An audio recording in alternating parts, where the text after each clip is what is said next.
जय हिंद साथियों, मैं बहुआयामी राजनीतिक दल बीएपीसी कम्युनिस्ट लखनऊ से बात कर रहा हूं विपक्ष की भूमिका में। साथियों, हाल ही में बीजेपी केंद्र सरकार के द्वारा लगातार वक्फ बोर्ड को टारगेट किया जा रहा है। 40 प्रकार के संशोधन लाए जा रहे हैं, जिसमें अनेक प्रकार के विरोधाभासी प्रश्न मार्क खड़े हुए हैं, जिसमें वक्फ बोर्ड का नेतृत्व करने का हक और अधिकार गैर मुस्लिम बिरादरी के लोगों को दिया जा रहा है।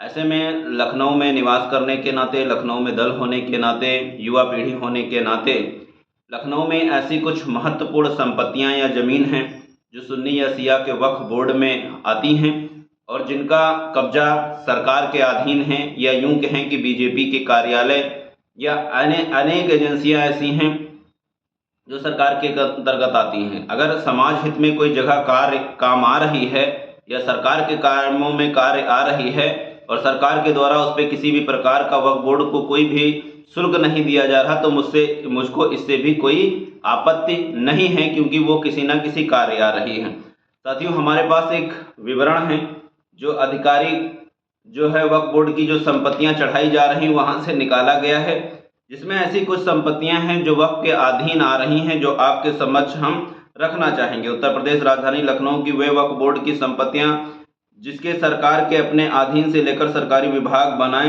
मुसलमानों को कभी भी किसी प्रकार की कोई आपत्ति नहीं हुई।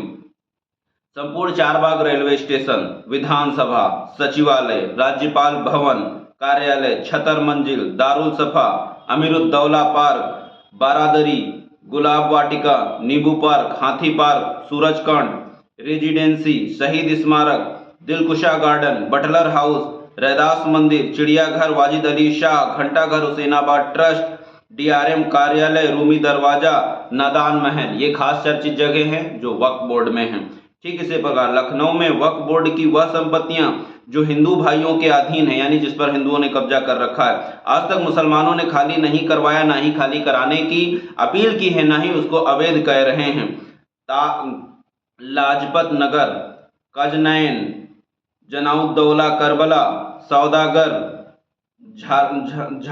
झाऊलाल, शहनजफ, सिप्टेनाबाद, हजरतगंज बीजेपी का खुद का कार्यालय, हजरतगंज समाजवादी पार्टी का कार्यालय, अमीनाबाद झंडे वाला पार्क, इन पर हिंदू लोगों का कब्जा है, लेकिन किसी भी मुसलमान को किसी तरीके की आज तक कोई आपत्ति या खाली कराने की बात नहीं कही गई। आज़ादी के समय हजारों से लाखों की संख्या में अपना घर छोड़ पाकिस्तान शिफ्ट हुए मुस्लिम संपत्तियां हिंदू भाइयों के अधीन हैं। आज तक मुसलमानों ने संपत्ति खाली कराने की या शुल्क की मांग नहीं की। जैसे पुराना लखनऊ, अमीनाबाद, नखास, हुसैनाबाद, ईदगाह, हजरतगंज, खदरा, हुसैनगंज, आलमबाग, लालबाग, कैसरबाग, मूशाबाग। अंत में प्रश्न है, जो लोग यह कहते हैं कि मुसलमानों ने पाकिस्तान में अपना देश ले लिया और यहाँ से छोड़कर वो पाकिस्तान चले जाएं, उनको ये पता होना चाहिए कि जिन्ना को भारत के मुसलमानों ने 38% लोगों ने नकारा था। 38% लोगों पाकिस्तान नहीं गए थे।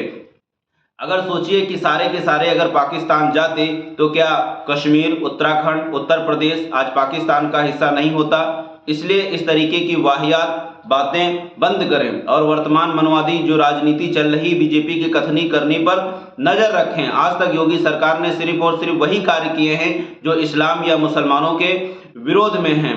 ऐसी संपत्तियां जो मुसलमानों के बाप दादा परदादा ने इस्लाम के खातिर, देश के खातिर दान कुर्बान कर दिया, उस पर आज हस्तक्षेप करने की जरूरत क्यों आन पड़ी है? अगर आन पड़ी है तो 40 विरोधाभासी प्रश्न क्यों रखे गए हैं? अफसोस और प्रश्न यह है कि सरकार के संरक्षण हिंदुत्ववादी संगठनों के द्वारा हर महीने वक्फ बोर्ड को समाप्त करने की याचिकाएं रिट PIL फाइल की जा रही हैं, जबकि कोर्ट में बैठे जज के द्वारा यह बताया भी जा रहा है कि इस तरीके से याचिकाएं फाइल करें तो कोर्ट के द्वारा स्वीकार कर ली जाएगी। ऐसे में तमाम युवाओं से निवेदन है कि उठे जागे, राजनीति NGO सेक्टर में जाएं, चिंतन मनन करें, देखें कि वर्तमान गवर्नमेंट के कथनी करनी में क्या फर्क है। मैं पुनः निवेदन और मांग करता हूं एक दल के माध्यम से कि इस तरीके से नफरतवादी, अराजकतावादी, तनाववादी राजनीति को खत्म किया जाए और धर्म विरोधी राजनीति को दूर किया जाए। निवेदन करूंगा चिंतन मनन कर। जय हिंद, जय भारत, इंकलाब जिंदाबाद, सत्यमेव